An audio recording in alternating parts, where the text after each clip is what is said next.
agreed to talk to you at any point during this process? No, Has he talked to anybody? No, well, no. Jackie Trescott caught him in a hallway in the Congress after a hearing. Your colleague. Yeah, Jackie is my colleague, and had a very brief conversation.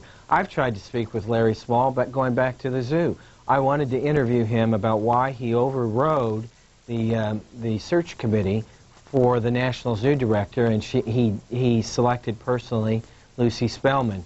He provided me an email reply back at that time, but he's never responded to any of my requests for interviews. As far as you know, is he out of his office already? I don't know. Decaturville, Tennessee, Independent Line for James Grimaldi. Go ahead, please. Yes, sir. Thank you for taking my call. My comments are that you can tell by the ones you got on the Board of Regents that it's all investigating each other, that it's just another bunch doing what they want to do with taxpayer money and getting away with it. Thanks, caller. Let's go back to our screen information on the Board of Regents. Again, for those who have just joined us, how do these people get appointed, and how many of them are ex officio? They're there automatically? 2 are ex officio, the 2 at the top of the screen, the Chancellor, who's the Chief Justice, and the Vice President. The 6 members of Congress are selected by, and I believe even the citizen regents are, by joint resolution of Congress. Are they political, like as Eli Broad, somebody in politics? Eli Broad is a very, he's sort of like, there's the Broad Foundation, I believe, based in Los Angeles. Fellow going after the Los Angeles Times, same guy. That's right. Yeah, the very big institution, very much like the Bill and Melinda Gates Foundation. Who's Roger Sant? Roger Sant is was the chairman and founder of the AEG Corp, and is a very well-to-do man who also has his own private family foundation, the Sant Foundation. So if they were on this board and they're wealthy, were they expected to give money to the Smithsonian, and did they? Well, I think they were asked to do that. I think that for sure that Mr. Small had asked them to do that. You know, what's been unclear to me, I've tried to get a handle on, and I understand the Senate Finance Committee is trying to get a handle on, is exactly how they're selected. It's been suggested to me that Larry Small would basically pull together a list and submit it to sort of a nominating committee. The nominating committee would then select from that list and take it to the congressional regents, who would then turn it over to their 2 people, the Rules Committee on the Senate side and the House Government Administration Committee, I'm sorry, the House Committee on House Administration, the old Bob Ney job, on the House side, and then they would submit that for a joint resolution of Congress. There's a question about whether the Secretary should be selecting his own Board of Regents. James Grimaldi pointed out to us earlier they have a $1 billion a year budget at the Smithsonian, some 17 museums. And it's 18 museums plus a 19th in development, the African American Museum, which is going to be on the mall. But almost $700 million comes from the taxpayer. Let's go to Woodlands, Texas. On the Republican line, you're on the air. Hi, good morning. I understand that Oliver North tried to film the Enola Gay for his War Stories show. Yes, he did. And that was denied? Yes, he did. Yes. Well, it's not quite denied, but finish your question. Oh, I'm sorry. Sorry. And he was told that a no-bid exclusive contract had been awarded to another entity. Do you know if these no-bid contracts have been negated and the new bid process in place? They have not been negated. I've been trying to get a handle on them. There are many, many contracts I would like to get. I couldn't get Larry Small's expenses, so I hadn't gotten to the point of even asking for those contracts. I'm trying to find them in another way. But I mentioned this earlier in the show, and maybe you just turned in late. This was the the Showtime contract that I referred to earlier. We've written about it a lot, and you can find them on WashingtonPost.com. It's a quasi-exclusive deal. Ollie North is trying to negotiate. He's still running into, I think, some flack and trying to get that deal done. And this is an example of where you have Ollie North and Ken Burns, you know, all on the same page. These are America's treasures. Everyone should have access to this. There was a very, very contentious hearing before the House last year about the Smithsonian contract, in which Larry Small took a number of hits. And I think that's when my stories came up about these expenditures, why he went so quickly. He really had dwindling support in the Congress. It's funny, you've got a Republican and a Democratic line today, but you're not telling any difference between those today at all, are you, Mr. Lamb? It often happens on these kind of issues. Right. Hubbardston, Massachusetts, a Democrat. Good morning. I'm really glad that somebody is looking into this. I completely forgot that the zoo was part of the Smithsonian. But when I went to the zoo last year for the first time, I was disgusted by the time I finished, because the animals, you could just tell they weren't well cared for. It was horrible.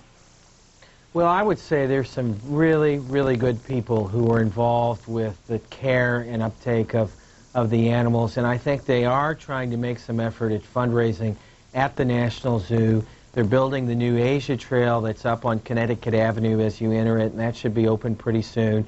And they are methodically trying. I have two small, well, I have an 11-year-old and a 3-year-old boy, so we're at the zoo quite a bit, and we see what's going on. And they have had a lot of problems. I would say that maybe our stories have had some benefit to the zoo in bringing some attention to that and to some of the problems and trying to resolve that. They're not putting rat poison in the red panda pen anymore. Did I read in one of your stories that Mr. Small negotiated, what, a $1 million deal with China to bring 2 panda bears here for a short period of time? Well, he was involved in that, and that was prior to my time in covering the National Zoo. He and the various directors of the National Zoo have been engaged and involved in that. And I do know that he made that one of his top priorities when he became the secretary. So we actually rent these pandas.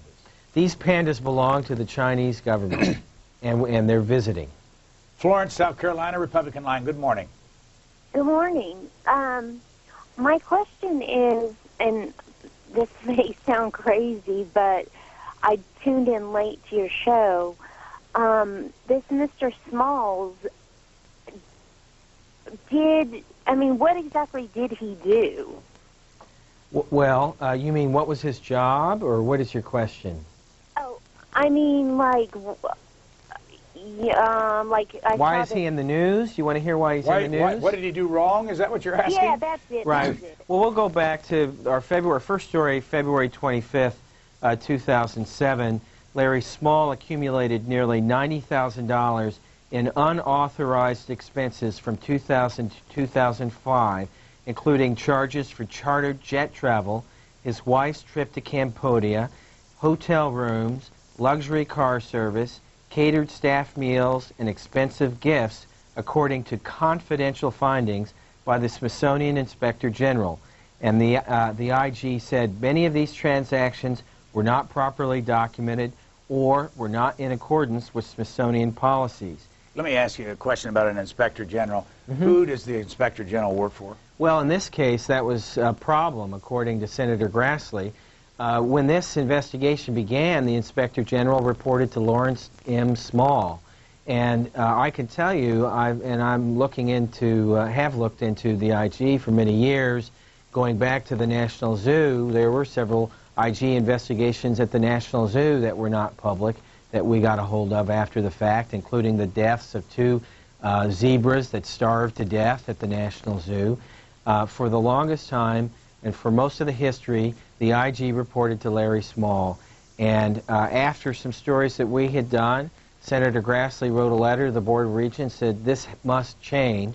Now the IG reports to the Board of Regents. During that time, the IG who had replaced the previous Inspector General Tom Blair, her name is Deborah Ritt, began this audit of the Smithsonian business ventures that then morphed into the larger audit of Larry Small's expenditures.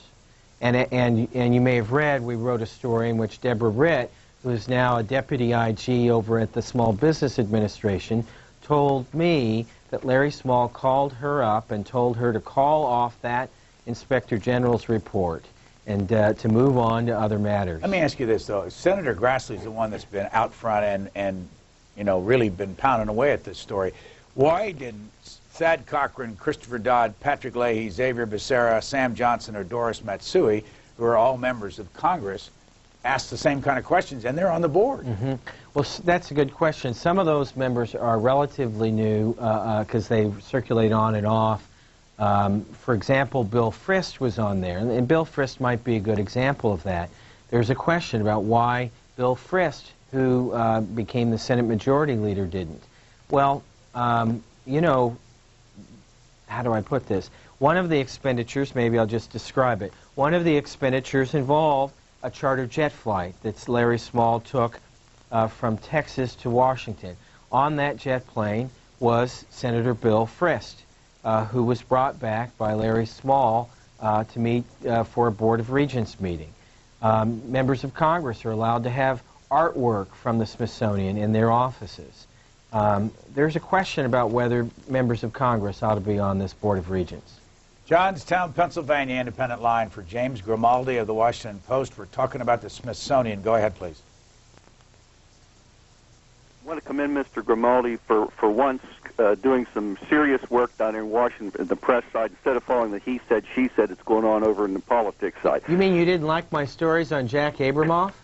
No, yeah, that's part. But anyhow, to get to the point, the scary thing is this is the tip of the iceberg. There is so much money awash. It goes back to what Thomas Jefferson said, the best government is the least government, and if we could simply cut back on the amount of government, we would not have this standard of living that people in Washington seem to take for granted. This is the way everybody lives. The rest of us out here in the hinterland have no concept of what that kind of money is about. We just have to pay our taxes every year, and it goes down there, and we have a royalty developing in this country on the top end of people who are in government and who work for the government, and the people who produce out here are dying. And it's all somebody has to do is read Atlas Shrugged, and they'll understand where we're headed in this country. Go back to Larry Small for a moment, and in light of what he just said. Larry Small has done anything illegal?